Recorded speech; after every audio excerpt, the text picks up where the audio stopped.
Welcome back, viewers, to another Worst to Best. This is going to be over the LEGO Star Wars 2010 sets. Yeah, we do have 17 sets in this video right here, excluding a couple UCS sets and then a couple of promos, a couple kind of 3-packs, 3-in-1 super packs and stuff like that. So none of that is in this video since it's all pretty much just either would be at the top, the bottom, kind of, they just all aren't in the same ballpark, where you kind of compare all of them. So there are 17 kind of system sets, for this year. So let's get on to number 17, guys. That would have to be the 87 TIE Defender.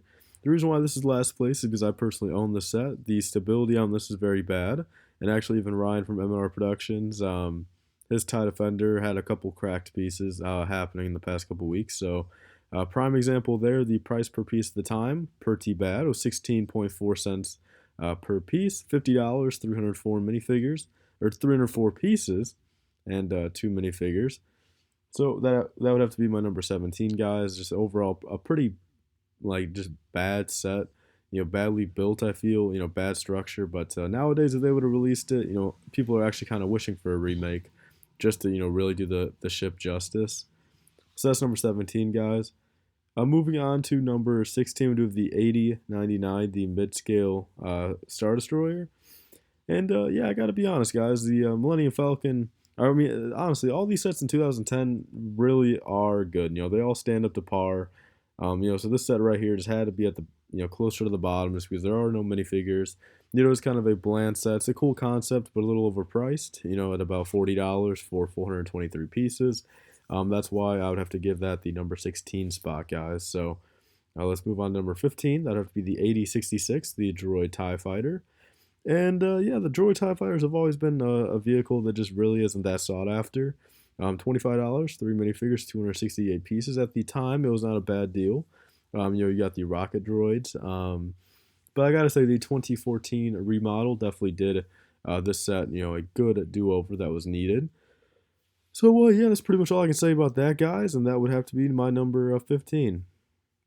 Moving on to number 14, we do have the 8033, I think. Let's see, Plo Koon's Starfighter. Yep, 8093, actually, the Plo Koon's Jedi Starfighter. This is one of those that we never really saw, Plo Koon's Starfighter. Plo Koon isn't the most, favorited Jedi. It is by most, by some people. There are a couple, very cool, Plo Koon fans out there, but just to have his own, Starfighter, like, it's needed. I think it was. I like all those different Starfighters they ended up doing for the Clone Wars Jedi, but, just with all these other good sets this year, had to really kind of be towards the bottom. $25, 175 pieces, 2 minifigures. It was a good set. I've got it, but, just in general, I feel like, the next 12, are all better models and just better sets in general. Which I'm moving on to number 13, guys. We do have the 8088. The ARC 170 Starfighter. And yeah, I mean, I've never been the biggest fan of ARC 170s. You really can't display them on a mock. It's a little big and bulky for a shelf. This one did come with 4 minifigures, $60 for about 400 pieces. So the price per piece was pretty high in this set. But the ARC 170, I mean, it definitely is. I feel it's either a set that you love or you hate it, because I personally have the set and I sold it, to a guy on Craigslist like later, like 2012, 2013. And I don't really regret it, honestly. I wasn't a big fan of it. It sat on the very top of my shelf. I could never really play with it. And yeah, I mean, that's pretty much the reason why it's on my number 13, guys. Number 12 would have to be the 8085, the Freako Speeder. And this is a very classic little small set for the Clone Wars. I like the 2 minifigures. I like how they did this. It's very versatile if you are making this mock. You can get a couple of these for pretty cheap, like $10, just like with the speeder. And, the Thyssen, species guy only goes for about $3. I mean, I think I've got, honestly, like 5 or 6 of them, that I got for real cheap. And if you wanted to recreate this scene, it's a very cheap little set to get, very cool set, and I'm glad they made it, since probably no one would have ever made a custom of it. So, that's why I got to give this a big props. $25 at the time. Price per piece was a little high, but looking back, I would have actually paid that still now, probably. Number 11, guys, would have to be the 8083, the Rebel Trooper Battle Pack, also known as like the Hoth Rebel Trooper Battle Pack. I gotta say, this was a pretty good year for battle packs. It wasn't too bad, but this one's just, a lot of people do Hoth mocks, but it's like, again, there's better sets. I think the Snowtrooper one that's later on the list was a little bit better. But some could argue the Rebel Trooper one was better since there was more, kind of versatile people in there. It's not just like a, crew member.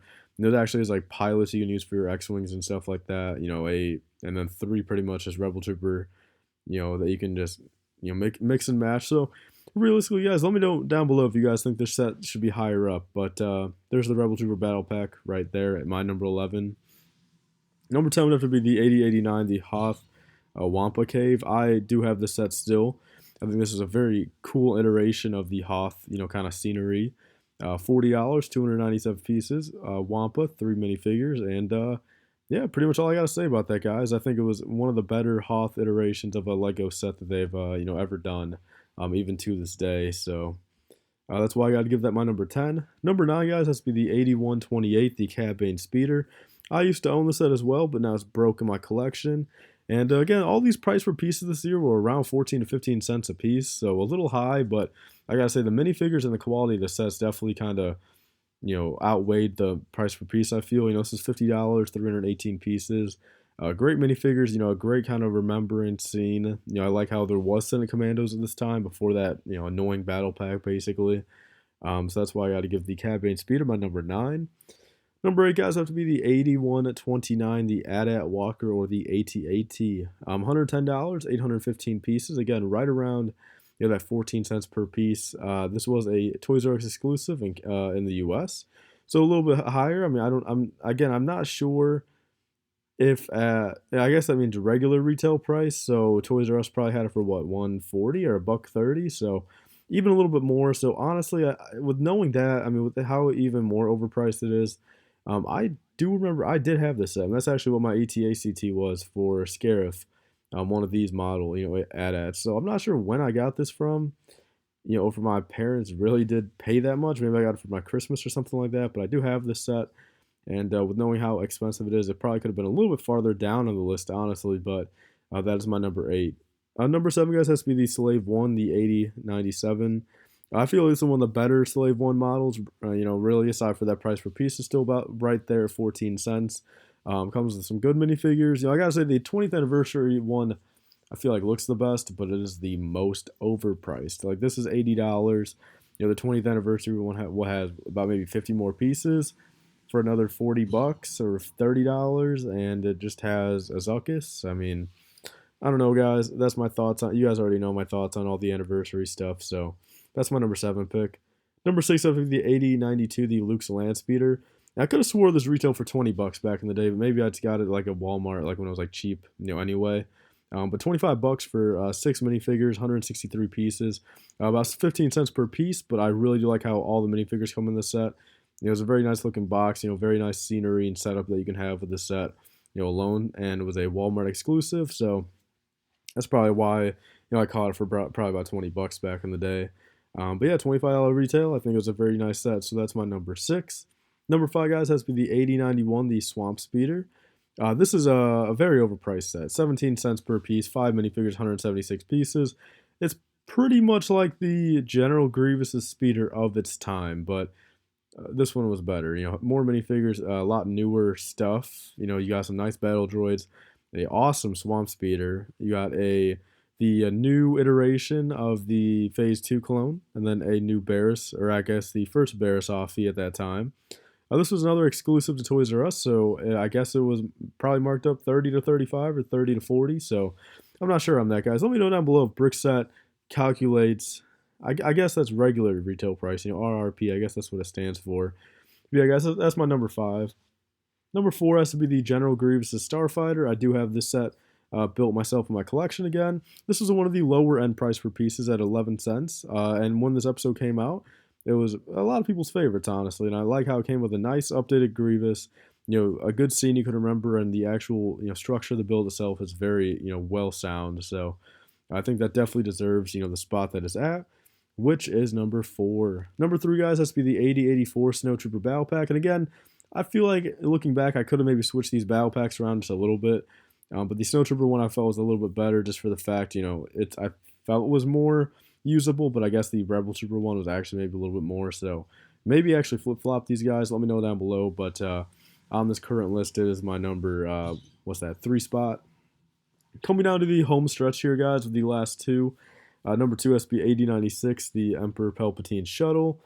And yeah, this is a crazy set. They've never made one since. I don't think they ever will. You know, it goes perfectly with that Emperor or the Darth Vader's castle, I think. You know, if I would ever get that set. Very nice price per piece, coming in at right around 10 cents exactly, $60, 592 pieces, 4 minifigures, and in general, guys, this is a very nice looking vehicle. You know, the minifigures were awesome for its time. No, no lie, nothing like that. These minifigures were very awesome. They still are. And yeah, that's why it's got to be my number 2 favorite set for this year, guys. Moving on to number 1, if you guys are a Clone Wars fan and a Star Wars fan in general, you guys will probably know what set this is going to be if you guys know what year it comes out. And that is the 8098, the Clone Turbo Tank. And yeah, pretty much nothing could beat this, guys. I mean, $120 for 1,141 pieces. A phenomenal Turbo Tank build. Great minifigures, honestly. You know, the ATRT, all the little side builds you get. 10.5 cents per piece. You just can't go wrong. I mean, this should be everyone's number 1 for this year, but I guess if it's not, you guys can let me know down below how you guys would change this list. If you guys agree with mine or not, let me know. So yeah, thank you guys all for watching this video. Please like, comment, and subscribe. Stay tuned for 2011, and see you guys later. Bye.